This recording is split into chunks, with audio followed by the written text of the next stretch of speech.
अस्सलाम वालेकुम नाज़रीन, मैं हूँ सलवा हसनैन। आप देख रहे हैं सूर्या न्यूज़।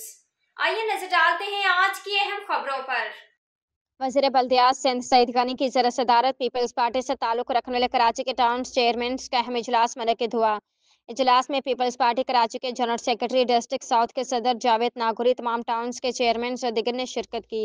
इजलास में चेयरमैन ने अपने अपने टाउन्स में अब तक किए जाने वाले कामों और उन्हें दरपेश मसाइल से सूबाई वज़ीर को आगाह किया। तमाम टाउन्स के चेयरमैन अपने अपने टाउन्स में तरक्याती कामों को तेज़ करें। जो तरक्याती काम जारी हैं उनको मुकर्ररा वक्त में मुकम्मल किया जाए।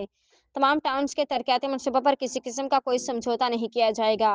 चेयरमैन बिलावल भुट्टो जरदारी के वाज़ेह और दो टोक हिदायत है कि मुंतखब नुमाइंदे बिला रंगो नस्ल और सियासी वाबस्तगी सिर्फ और सिर्फ अवामी खिदमत को अपना शियार बनाएं। जिन जिन टाउन्स में किसी किस्म के कोई मसाइल है तो उसको तरजीही बुनियादों पर हल किया जाएगा।